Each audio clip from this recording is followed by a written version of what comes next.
So last video में हम लोगों ने इसका पार्ट फर्स्ट देखा था, आपके क्वेश्चन नंबर 10 का, 10th क्लास का 5.3 एक्सरसाइज है और find the sum of the first 15 terms in each case. Sum निकालना है आपको फाइनल पे। तो अब हम लोग सेकंड पार्ट को करना स्टार्ट। तो हम लोग अब पार्ट सेकंड को सॉल्व करते हैं ना, वहाँ पर भी सेम हमें वही रखना है कि एन के आप वैल्यूज़ रख लीजिए, उसके बाद में आप फाइंड कर सकते हैं अपनी ए को, A1 A2 A3 के लिए 9 5 और एन आपको पता ही है आपका 1 यहाँ पे हमने रखा है, तो 9 + 5 सॉरी माइनस है ये हमारा, 9 - 5 आपका आ गया 4, तो A1 आ गया आपका 4। देन अगर एन को आप 2 रखेंगे,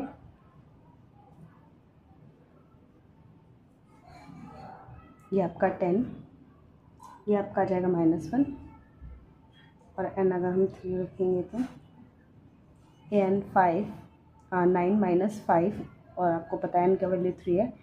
9 - 5 3 × 15 होता है, 9 में से प्लस माइनस माइनस होता है, देन बड़े वाले का साइन आता है और 9 में से आपका 15 गया तो आपके पास बचेगा -6।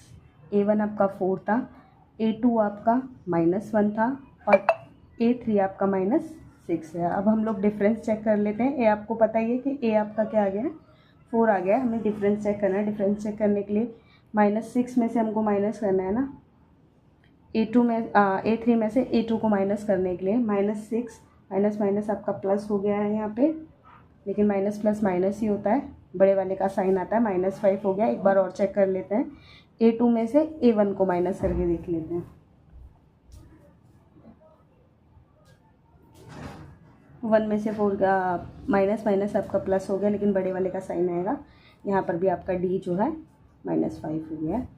और अब आप SN अपना फाइंड कर सकते हैं। SN का फॉर्मूला पता ही है आपको, n/2 2a + n - 1 देन आपका D।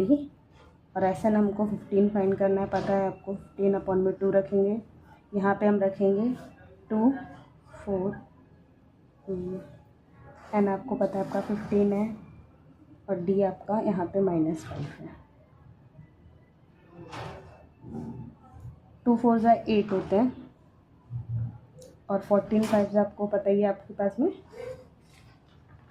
70 होता है।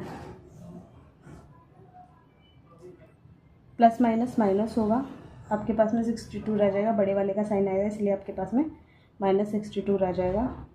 2 से 62 कैंसिल हो जाएगा आपका 31 पे। 31 को जब आप 15 से इंटू करेंगे तो आप इंटू करके देख लीजिएगा, आपका आंसर 465 आएगा, पर माइनस में आएगा। और यही आपका इसमें। आई होप आपको समझ आया होगा। Thank you.